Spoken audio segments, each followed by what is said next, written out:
Oke guys, selamat siang, kembali lagi sama aku. Agak flu sih, gak tau kenapa ya tiba-tiba habis makan. What? Mandan atau terlalu dingin sih ya. Udahlah, beah, beah, beah.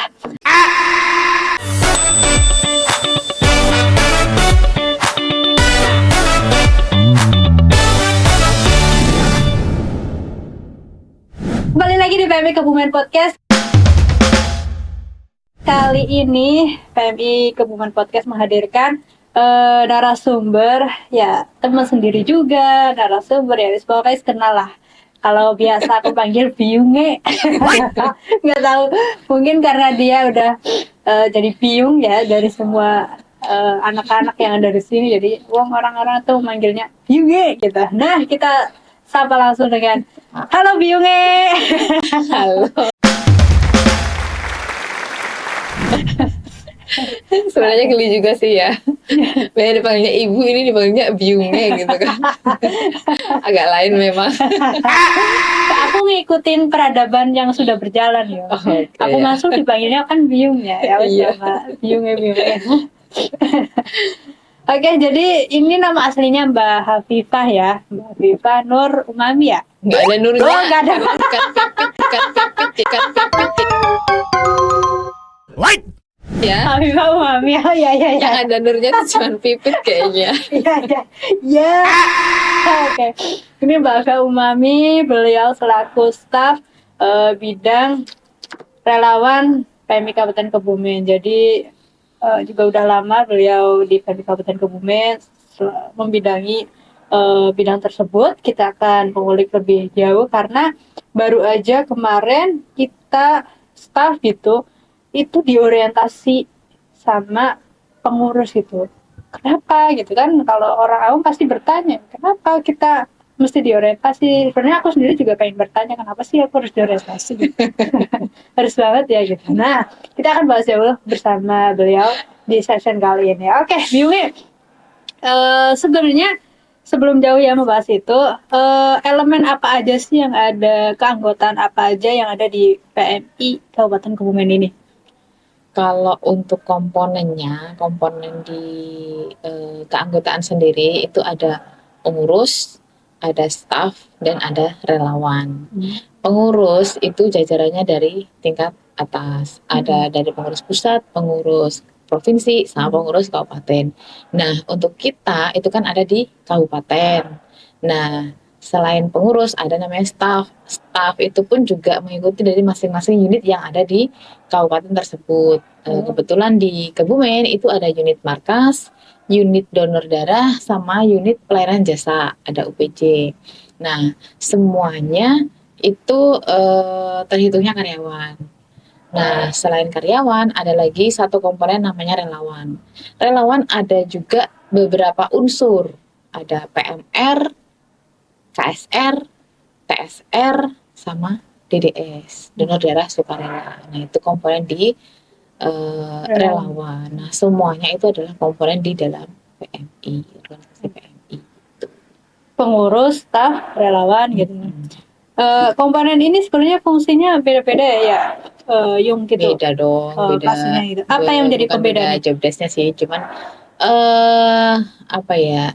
Masing-masing semua punya tupoksi yang berbeda. Kalau untuk pengurus sendiri itu sebagai pengambil kebijakan, jadi setiap ada apapun itu pun juga nggak sendiri ya, nggak secara oh saya ini sebagai pengurus terus memutuskan sendiri, enggak. Jadi sifatnya adalah kolektif kolegial. Jadi semua keputusan itu diputuskan di rapat pleno pengurus. Jadi kebijakan diambil di rapat pleno. Jadi semua pengurus tahu nih ya di estafetnya, oh bisa di rapat ini memutuskan apa A, B, C. Nah kemudian untuk pelaksana teknisnya itu di staf. Jadi dari kebijakan pengurus kemudian turun ke staf. Nah, staf itu fungsinya ya sebagai pelaksana teknis dan juga sebagai administrasi. Entah administrasi untuk ke atas maupun ke teman-teman relawan dan pelayanan khususnya ya. Pelayanan itu kan ada macam-macam, ada masyarakat dan semuanya lebih ke pelayanan ke masyarakat. Itu kalau peran dari staf, jadi lebih ke administrasian. Nah, sedangkan untuk teknis di lapangan itu relawan. Nah, untuk yang di lapangan. Kalau relawan itu juga beberapa unsur, ada KSR, ada TSR. Kalau PMR itu kan cuma di sekolah nih. Iya. Nah, sedangkan kalau untuk kayak misalnya ada bencana atau ada pelayanan masyarakat yang lain, nah itu yang dilibatkan adalah KSR dan TSR gitu. Jadi fungsi singkatnya kebijakan di pengurus, staf sebagai Pelaksana pelaksana administrasinya, ya, kemudian teknis teknisnya lapangannya di teknis lapangan relawan. di relawan tersebut gitu. Tapi kalau misalkan nih staf gitu, fungsinya kan sebagai pelaksana gitu. Kalau dia bukan mencoba ya, atau sebagai pelaksana teknis di lapangan sesaat itu bisa Boleh kemungkinan. membantu relawan, itu boleh, karena ada beberapa yang memang ketika di lapangan membutuhkan kebijakan, maksudnya bukan kebijakan sih, keputusan. Kita ngambil, ini harus ngapain nih, kalau misal ada pohon tumbang ini kita harus ngapain nih, oh kalau ada kejadian A kita harus ngapain nih. Kadang butuh juga sebagai supervisor juga bisa membantu si relawan juga, tergantung kondisi sih sebenarnya, nggak harus semuanya relawan terjun sendiri, nggak harus semua juga staf ikut terjun, nggak harus gitu, karena sebenarnya yang teknis di lapangan itu adalah tugas relawan gitu. Jadi nggak utamanya relawan. Kenapa kita mendahulukan relawan yang tugas di lapangan? Ketika memang relawan butuh bantuan dari staf, nah baru kita dipanggil juga untuk terjun ke lapangan buat membantu gitu. Jadi bukan mutlak staf harus ikut, enggak juga. Gitu. Ini yang takutnya jadi salah kaprah ya, Yung, atau salah persepsi gitu. Stafnya nggak ada sih di lapangan gitu. Iya, nggak wajib, karena emang di lapangan harusnya tugas relawan gitu kan ya. Kenapa KSR itu disebut dengan tulang punggung organisasi, karena segala macam yang di lapangan itu memang tumpuannya adalah sebenarnya KSR. Kalau TSR itu hanya sesuai dengan bidangnya aja, misal driver ya dibutuhkan driver, misal DU ya yang dibutuhkan yang di bagian DU-nya gitu, sesuai dengan spesialisasinya atau bidangnya, dia kemampuannya di apa, kompetensinya di apa, nah itu yang kita mobilisasi sesuai dengan kebutuhan gitu. Ya, bisa dipahami. Terus kemudian kalau misalkan kita pengen ataupun orang lain ataupun masyarakat yang gabung gitu menjadi keanggotaan PMI, baik itu pengurus, baik itu staf, baik itu relawan gitu ya, lingkupannya cukup besar, caranya gimana, Yung? Kalau untuk pengurus itu kan sudah dipilih ya, karena ada tim formaturnya sendiri nih dari pengurus yang terpilih. Tapi kalau untuk staf, karena dia itu tenaga profesional itu, jadi ada rekrutmen untuk staf. Biasanya ada beberapa syarat tertentu yang itu kebijakan syaratnya dari pengurus juga. Tapi kalau untuk relawan itu bebas, siapapun boleh gabung. Boleh gabung mulai dari usia, kalau di KSR TSR tuh dari usia 17 sampai usia tak terhingga. Kalau KSR sampai 35, tapi kalau TSR itu nggak ada hitungan usia. Nah, tapi yang perlu digarisbawahi, semuanya itu ketika masuk nggak harus masuk gitu aja, nggak asal masuk maksudnya. Asal join gitu. Nah, nggak bisa asal join, gitu. Karena ini bukan member dagang ya. Ya, karena member Alfa kan mudah tuh, bisa beli di Alfamaret mau belanja, oh ya mau member nggak gitu kan, ada yang kayak gitu. Jadi ada orientasi namanya, ada orientasi, ada diklat, ada masing-masing punya bagian sendiri-sendiri. Jadi kalau pengurus, staf, sama TSR itu adalah orientasi, ada orientasi ke palang merahan. Tapi kalau untuk KSR itu diklat, pendidikan dan pelatihan. Tapi wajib orientasi di dalam diklat itu ada materi orientasi, sudah mencakup di situ, karena jam pelajarannya lebih banyak. Kalau misal kayak di kampus tuh SKS-nya lebih banyak gitu, karena memang dia lebih diprioritaskan di lapangan. Itu untuk KSR ya. Itu semua ada orientasinya. Nah, kalau pengurus mungkin hanya orientasi kepala merahan sama tentang kepengurusan. Kalau staf itu ada dua nih, ada orientasi kepala merahan, yang kedua ada orientasi kerja. Nah, yang orientasi kepala merahan ya bagaimana dia di bawah naungan palang merah sebagai staf, sebagai pelayan masyarakat itu seperti apa gitu. Nah, sedangkan untuk orientasi kerja, nah dia job desk-nya di apa nih? Nah, misalnya kayak Mbak Pipit nih di bagian humas, nah Boleh jobdesknya lagi ngapain dicontohin. nih? Iya ya. Jadi lebih ke kerjaan. Nah, Ya? misal apa humas nanti bisa nyuntik nggak gitu kan? Nah, kan nggak Iya. beda. Nyuntik foto bisa. Oh gitu ya. Nyuntik tinta bisa nggak deh? Jadi itu ya. Iya iya iya. Jadi bedanya di situ. Relawan juga harus Kalau orientasi. kalau relawan itu ada organisasi Kepalang Merahan itu Hmm. untuk TSR. Tapi kalau nanti di KSR ada pendidikan dan pelatihan itu ada Kepalang Merahan dan juga sub-sub yang lain untuk pelayanan termasuk pertolongan pertama, perawatan keluarga, terus restoratif family link. Nah itu di diklat gitu. Jadi Ini orientasi itu beda-beda. wajib banget gitu ya. Iya wajib. Oh. Karena kalau enggak kan nggak lucu nih ketika orang kita di bawah naungan Palang Merah. Otomatis kalau kita di bawah naungan Palang Merah, kalau lagi tugas nih pakai lambang nih, pakai lambang Palang Merah. Terus ketika di masyarakat misalnya lagi ngantar bantuan aja lah yang simple ya, kita kasih bantuan. Terus ditanya nih sama masyarakat, ih Mbak atau Mas, kalau di PMI itu sebagai apa ya gitu? "Oh, saya relawan. Relawan itu kerja apa gimana?" Kan banyak nih kadang yang nanya gitu, kerja apa digaji apa enggak gitu. Terus kalau relawan sama staff bedanya apa gitu? Oh saya jawab nih, ini aku relawan, saya relawan di PMI gitu. Nah terus kalau relawan itu digaji nggak mas gitu kan? Gaji nggak ya? Nah bedanya kompensasi dengan gaji kan beda juga. Terus di PMI itu kalau mau gabung relawan gimana?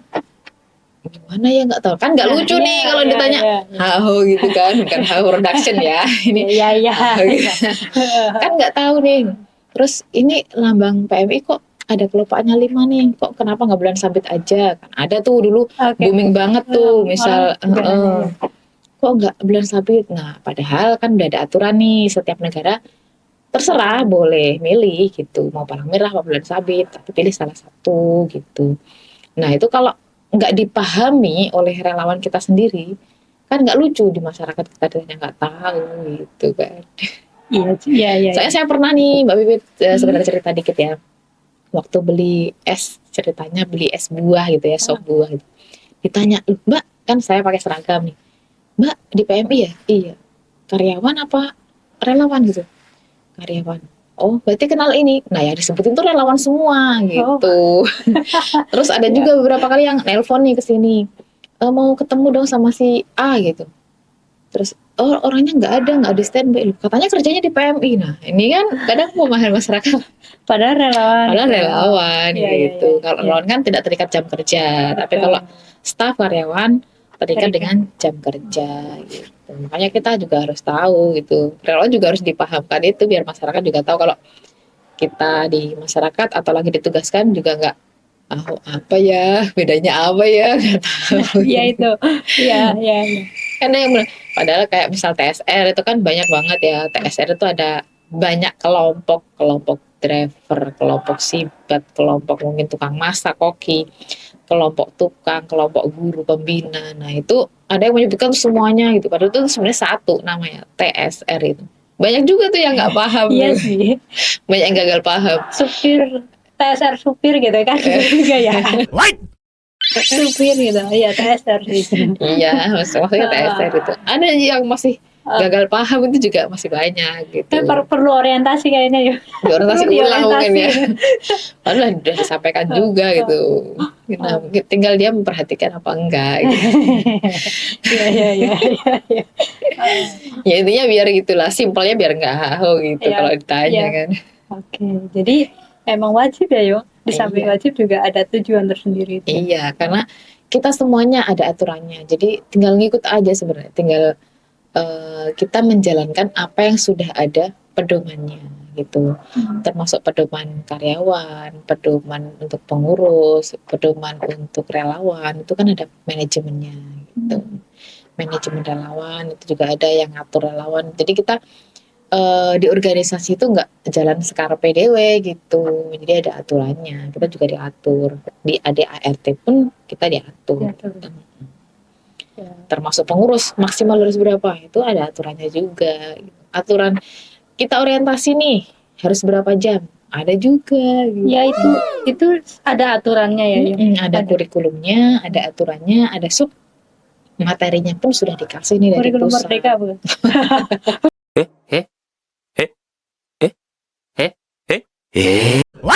Beda. Bukan ini, tapi nggak merdeka, hanya diatur. Kalau merdeka kan ya suka-suka gua gitu. Oh ya, kan ada aturannya itu kan. Iya. Berarti ada aturan. Oh. Jadi kayak misal saya bikin jadwal tuh ya nggak asal bikin jadwal juga gitu, ada kurikulumnya, harus menguasai ini, tahu ini. Misal oh harus ada kode perilaku, harus ada safe access dan lain sebagainya. Yang ngatur kayak gitu siap. Dari pusat. Oh dari, oh, Dari emang udah dari pusat, pusat. kalau Ya, ya. untuk safe access dan lain sebagainya itu dari organisasi internasionalnya, itu sudah turunan juga. Turun dari internasional ke masing-masing negara, kemudian diturunkan ke masing-masing daerah. Jadi semua satu PMI kabupaten tuh satu aturan. Iya, satu aturan. Ya kemarin kan banyak tuh staff-staff di orientasi gitu. Iya. Dan mereka pasti bertanya di belakang, kenapa sih gue di orientasi gitu? Wajib Kan gue udah banget kerja apa gitu kan.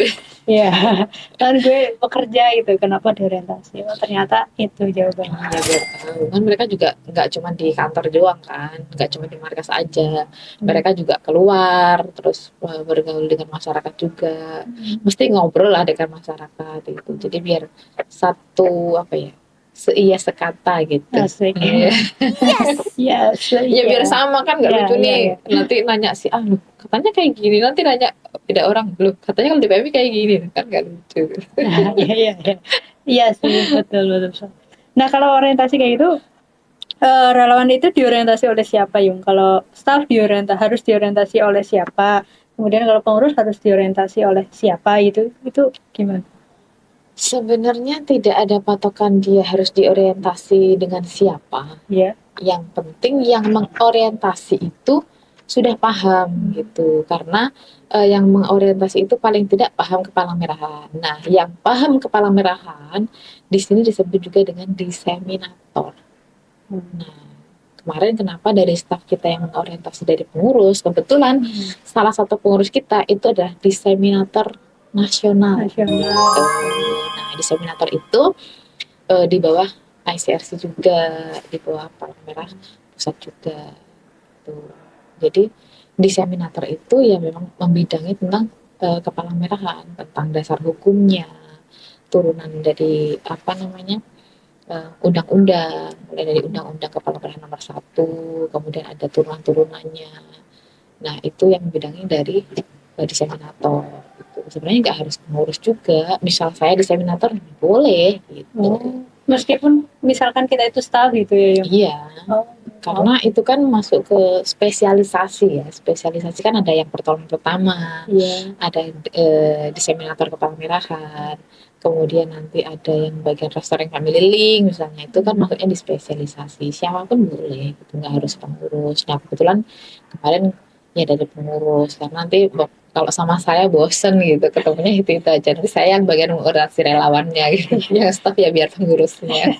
Iya, iya. Saya jadi panitianya aja. Kayak gitu. Boleh deh.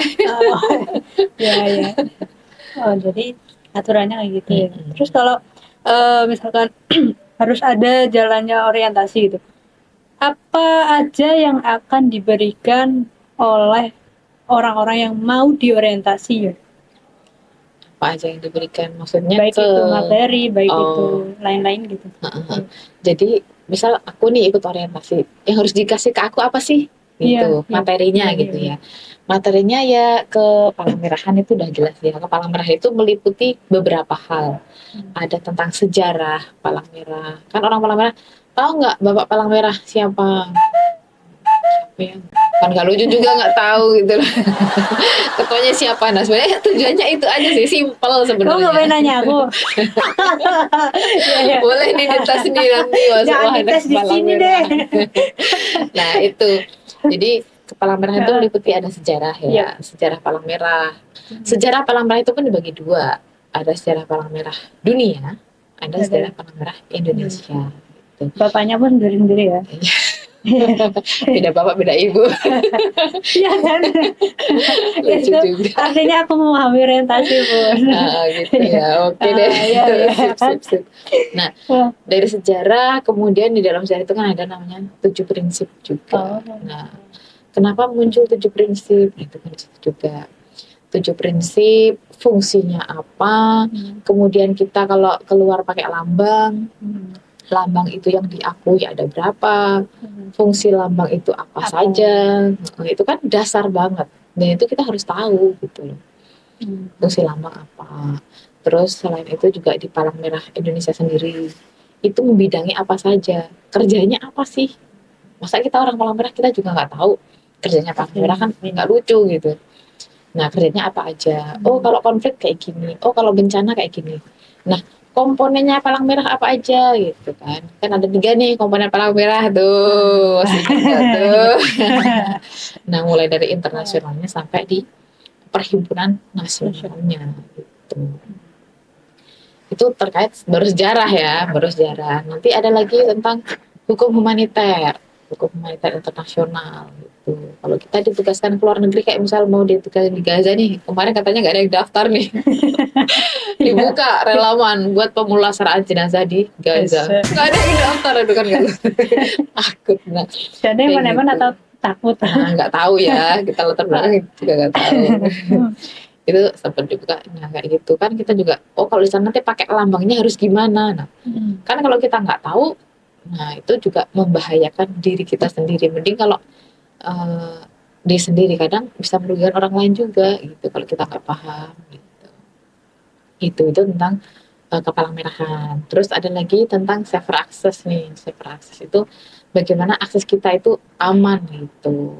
Terus ada kode perilaku. Jadi kita kalau pakai lambang itu nggak asal-asalan gitu. Jadi ada kode etiknya. Gitu. Termasuk kalau misal ada korban harus di-blur apa gimana, tidak menampakkan identitas asli kayak gitu. Itu kan juga ada kode etiknya. Nah, itu di situ ada safer access. Kan banyak nih sekarang di medsos, kalau ada apa-apa langsung share aja gitu tanpa harusnya kan kita juga menjaga kan gitu. Sama aja kayak dokter juga, kita harus ada kode etik kayak gitu.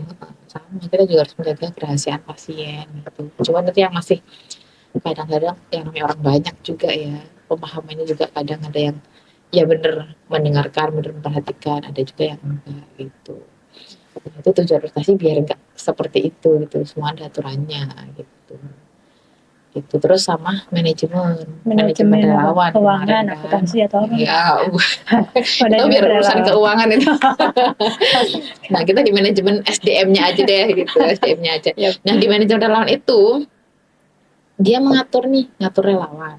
Cuman di dalamnya, kenapa kok staf juga harus tahu? Karena di situ ada perbedaan peran antara pengurus, staf sama relawan. Jadi biar tahu tupoksinya masing-masing. Jadi biar gak, dulu sempetnya ada relawan rasa staf, ada staf rasa relawan, yang macam-macam lah namanya. Orang berpendapat boleh ya, boleh.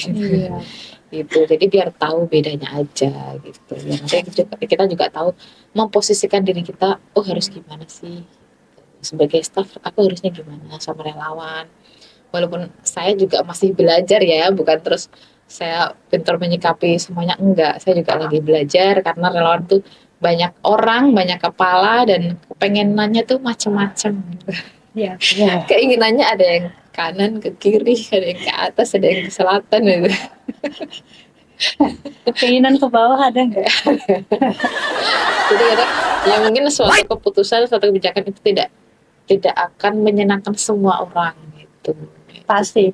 Nah itu. Tapi paling nggak kita tahu, oh ya namanya juga belajar ya manusia gitu. Kadang ada salah, kadang ada pasnya, ada kurang pasnya, kurang asin, kurang asem. Kurang sayur. Oh, gitu. materi lain ada yang kalau untuk sekedar orientasi itu aja cukup. cukup. Kalau orientasi Berarti berapa tuh? 8 jam pelajaran kan tentang pengantar PMI atau apa, kepala merahan. Terus ada tingkatannya nih, PMI dari pusat, provinsi, kabupaten, kecamatan. Banyak kan yang nggak tahu kalau ternyata ada ya PMI kecamatan gitu. Nah, ini yang perlu dipahami juga nih sama masyarakat. Sekarang namanya PMI kecamatan itu bukan Dulu namanya PMI ranting, nah sekarang namanya PMI kecamatan gitu. Jadi di kecamatan juga ada PMI-nya gitu. Iya, iya, iya. Selain di sekolah, kalau sekolah kan PMR. PMN. Nah di kecamatan juga ada PMI kecamatan. Di bawah kecamatan. Tapi kalau PMI kelurahan, desa gitu nggak ada sih. Nggak ada. Nah, PMIRT. Adanya relawan. Kalau di desa itu ada Oh ya, Sibat, itu Sibat. ada. Ya. Ya tapi kalau PMI desa gitu nggak ada sih. Nggak ada. Gitu. Jadi PMIRW menarik. eh, Lucu. nah itu juga dipahamkannya di orientasi Oh. itu, tahu urutannya gitu loh. Oh. Gitu. Jadi langsung vertikal itu. Oh, iya, iya, iya. Iya, iya, iya. Gitu. Dan pusat, provinsi, kabupaten, kota. Jadi berapa tadi? 8 jam ya? Ya, 8 jam belajar. Terbagi jadi berapa materi tadi kalau di RUN? Ya, Pengantar, manajemen, relawan, 4. orientasi, satu lagi apa? Manajemen, manajemen SDM. Gitu. 4 materi. Karena harus memenuhi 8 jam ini dengan 4 materi ini gitu ya. Nggak bisa semateri itu setengah jam aja cukup, jadi nggak 8 jam gitu, itu nggak bisa ya. Nanti baru pengantar aja sudah assalamualaikum warahmatullahi wabarakatuh. Iya, bisa nggak tuh dikurangin gitu? Nggak bisa ya, satu Pengennya- materi nggak dibawakan gitu, bisa nggak? Ya nanti takutnya gagal paham karena kepotong gitu kan. Iya juga Jadi, sih. ya misalnya nanti sudah nyampe Lambang, udah terus punya Lambang apa? Nggak tahu, kemarin udah kepotong nyampe situ aja gitu. Nah ya, tahunnya fungsi lambung jadi 3 ya harusnya 2 gitu kan. Iya gitu Iya. kan. Iya itu, nah kalau kepotong nanti, oh kemarin baru nyampe ini ya, kan jadi bersambung, kan nggak ada bersambung orientasi. Iya, iya. Ya udah 1 hari cukup gitu. Jadi emang nggak boleh dikurangin, nggak boleh ditambah juga gitu ya. Kalau ditambah malah Kalau boleh, ditambah malah boleh. karena Oh, sebenarnya biar belajar juga itu Ya. turunnya kan ada banyak sebenarnya di organisasi ini kan banyak aturan nih. Nah nanti kalau diperpanjang kan jadi bukunya juga diperbanyak gitu kan. Nah. Ada peraturan organisasi, ada ini bedanya A B C D, nanti lebih banyak lagi gitu. Kalau mau di perpustakaan PMI itu banyak, asal mau baca gitu. Iya, iya, iya, ya. Gitu. Kalau mau lebih memahami tentang pala merah gitu. Cuman kadang keingin-tahuan orang tentang pala, yang penting gue tahu aja udah cukup gitu. Yang penting tahu dasarnya. Gitu. Minimal 4 itu harus Nah, itu didapatkan ya. Udah dasar banget gitu, udah dasar banget. Jadi emang nggak boleh dikurang ya. Kan boleh korting 1 Ya, gitu. diskon gitu ya. Iya, Diskon 50% nih. Mumpung apa 11-11 apa. Lu kira sirup. Oh, gitu. Jadi harus 4-4-nya ya. Dengan. Terus kalau udah diorientasi, udah sah gitu yang jadi anggota. Iya, yang dari PMI. udah sana. Terus biasanya kalau udah selesai orientasi nih diarahkan buat membuat identitas, bukan KTP tapi ya identitasnya dia sebagai anggota organisasi tersebut. Sesuai dengan kategori juga, yang pengurus ya pengurus, staf ya staf, relawan ya relawan. Nanti buat kalau misal ke lapangan gitu biar kelihatan, kan harus pakai identitas tuh, nggak cuma KTP. Buktinya apa nih kamu relawan? Buktinya apa nih kamu staf nih? Lu dapat ini nih kartu nih kayak gitu. Jadi iklan deh. Oh, iya. Buat dapetin itu gimana ya?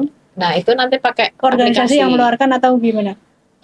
Itu langsung dari pusat ya, database-nya. Jadi bukan saya yang bikin gitu, enggak. Saya cuma membantu. Bukan bidang yang membidangi yang bikin. Iya, saya cuma membantu karena database itu super admin langsung dipegang sama pusat, sama PMI pusat gitu. Jadi saya cuma bisa membantu untuk verifikasi, untuk mengedit data gitu. Tapi kalau untuk menghapus dan lain sebagainya itu saya nggak bisa gitu.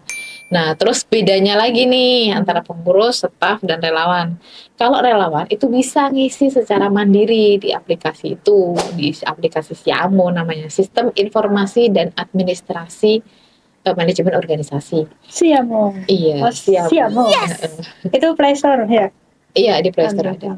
Nah, terus kalau staf sama pengurus itu nggak bisa ngisi sendiri. Jadi jangan ngisi sendiri deh besok kalau misal ya siapapun kalau mau jadi karyawan PMI atau udah jadi pengurus. Nah, itu dibantu admin secara manual masukinnya karena inputnya manual gitu. inputnya manual karena kalau di aplikasi itu nggak ada pilihan staf pengurus tuh nggak ada. Adanya cuma PMR, KSR, ya. TSR gitu, Sibat itu juga masih masuk di situ. Tapi kalau staf nggak ada di situ.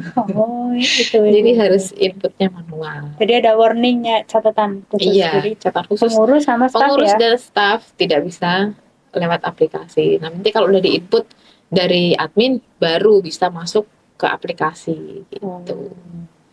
Bedanya gitu. Iya. Paham. Terus kalau udah dapat tanda, Nah, itu kalau nggak tahu juga asal ngisi sendiri ya, itu banyak tuh. staf misalkan ngisi TSR gitu, itu jadi kesalahan fatal nggak? Ya, kalau dibilang fatal, ya kan beda Enggak. status sih sebenarnya juga fatal juga. Dia kan udah pegawai, dia bukan TSR gitu, bukan relawan gitu. Cuman bisa diedit. Kalau itu saya bisa bantu ngedit gitu kan. Cuman ya prosesnya agak ribet sedikit gitu. Jadi memang harus hati-hati, udah nggak ngisi sendiri. Iya, lebih enak diisi kan sih, nggak iya, ribet juga. kayak sabar satu-satu gitu ya. Tapi dari bidang biungnya kan di ini relawan yang sebenarnya SDM juga tidak harus saya aja yang bisa gitu. Cuman ya sementara di cover sama. Tapi emang SDM ya saya yang pegang sih kebetulan. Udah gimana ya? Kamu gitu. Susah juga. Ya. Kalau udah dapat itu berarti akses dia untuk beraksi ataupun berkemanusiaan sama ataupun melakukan kegiatan-kegiatan lainnya itu udah secara legal. Formal, secara legal, iya, legal formal lah ya, sudah sah gitu. Ya. Sudah sah gitu. Jadi ini mana buktinya keanggotaan? Kan kita nggak mungkin kemana-mana bawa SK kan? Nah, iya kan. Nah itu pakai kartu itu gitu. Emang gue sah kemana-mana bawa SK kalau ditanya gue sebagai sah kan nggak juga ya. Iya, paling nggak identitas sih sebenarnya, tidak menunjukkan ini loh saya staff, ini loh saya relawan, enggak, cuman lebih ke menunjukkan ini saya dari PMI gitu. Karena pernah juga nih ada teman kita lagi distribusi surat, lagi distribusi sesuatu hal dari PMI gitu loh. Kamu siapa? Dari PMI. Emang mana surat tugasnya, mana identitasnya gitu. Betulan lupa tuh nggak bawa kan. Nah itu bingung juga gitu. Jadi sebenarnya fungsinya itu sih, kan fungsi lambang, fungsi itu kan sebagai tanda pengenal. Kalau kita bawa lambang kan ini loh pengenalnya, namanya siapa, dari mana gitu. Karena PMI nggak cuma di Kebumen doang, PMI juga ada di unit, ada di kabupaten lain. Ini dari mana gitu kan kita jadi tahu. Iya, paham ya sejauh ini gitu. Ya, jadi memang kalau ikut aturan, ikut prosedur sebenarnya enak gitu ya. Iya enak, cuman ada juga yang ribet amat. Iya, merasa orang tuh masih merasa ribet gitu. Sebenarnya lu sendiri yang bikin ribet gitu ya nggak sih? Tergantung mindset sebenarnya. Mindset kalau kita bikin mindsetnya simple ya simple, kalau ribet ya ribet gitu. Ya tapi kan kita kalau mau jadi pelaku organisasi yang kita tempati kan mau nggak mau kita harus ngikutin prosedur kan sebenarnya. Iya, gitu. Iya sih. Iya kan. Gimana kita berpijak ya di situ. Ya gitu deh. Terakhir Yung, ini bisa jawab nggak? Tadi kan materi di orientasi ada 7 prinsip ya. Pertanyaanku, kenapa nggak 8 prinsip? Itu sudah dari organisasi internasional kok, internal. Dari organisasi internasional itu sudah disepakati ya di seluruh dunia itu 7 prinsip itu untuk Palang Merah. Judulnya aja 7 prinsip Palang Merah dari Bulan Sabit Merah internasional gitu kan. 8 prinsip. Nah, itu kenapa dulu tuh 7 gitu? Protes ke Cendewa deh itu. Itu kan gerakan Palang Merah dari Bulan Sabit Merah internasional. Jadi yang di negara-negara lain juga pakainya 7 prinsip itu gitu, kemanusiaan. Coba hafal nggak aja? Jangan diuji deh, aku bisa cut sendiri kok. Oke, jadi nggak bisa 8, nggak bisa 6 ya Yung? Iya, 7. Kan yang ganjil juga lebih disukai gitu ya kan? Sukai siapa Yung? Lebih disukai sama Tuhan. Ya, terlepas dari itu sih memang udah seharusnya 7. Iya, harusnya 7. Thank you Yung, informasinya lengkap banget. Kenapa aku harus orientasi, kenapa teman-teman harus mengikuti orientasi, ternyata itu jawabannya. Jadi kalau staff 2 itu ya, orientasi kerja dan orientasi kepala merahan. kan yang sudah ikut orientasi kepala baru nih orientasi kerja. Nah, kamu job desk-nya ngapain aja di sini gitu. Kalau relawan kan nggak perlu ya orientasi kerja. Enggak, itu udah otomatis job desk-nya adalah pelayanan. Sebagai relawan. Oke, thank you Biyunge. Saya mendapatkan informasi yang sangat akurat mengapa harus orientasi gitu. Dan aku rasa teman-teman yang kemarin merasa ribet ataupun merasa sulit gitu untuk mengikuti orientasi seharusnya sudah Ya, termindset bahwa oh tujuannya ini, oh ya sebenarnya kita nggak ingin mempersulit, kita pun sudah pernah juga apa ya ngenyang gitu ya, ngenyang ke pusat itu nggak di ACC gitu. Di cloud itu nggak usah lama-lama gitu kan, 10 jam pelajaran aja, kalau nggak 3 aja cukup orientasi. Nggak bisa itu. Sampai kemarin disahkan manajemen relawan yang baru, kupikir sudah kepotong banyak tuh ya, lebih enteng gitu kan di cloudnya. Masih aja malah nambah banyak. Yang awalnya dulu 120 jam nih, sekarang mending loh. Untuk di cloud KSR itu dulu 120 jam pelajaran, bayangkan berapa SKS berapa hari itu, 1 jam pelajaran aja 45 menit. Nah terus kemarin nih di draftnya udah muncul 57, wah asik nih, udah separuh gitu kan, kepotongnya udah separuh banget. Nah habis itu belum disahkan kan, nah karena ada review dari seluruh Indonesia juga dikumpulkan, ada lokakarya dan sebagainya. Tiba-tiba kemarin 2023 udah disahkan. Terus saya lihat nih penasaran nih, udah nunggu-nunggu nih jadinya berapa jam gitu kan.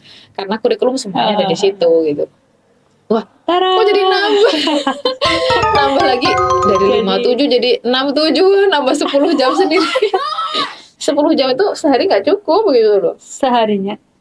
Kan 8 jam biasanya satu hari gitu, 9 jam. 10 jam itu udah banyak, itu udah kita udah nawar gitu kan, udah nawar. Ternyata nggak di ACC juga gitu. Kalau mau sendiri ya mending nggak usah masuk aja, nggak usah ribet gitu. Ngapain sih ribet gitu.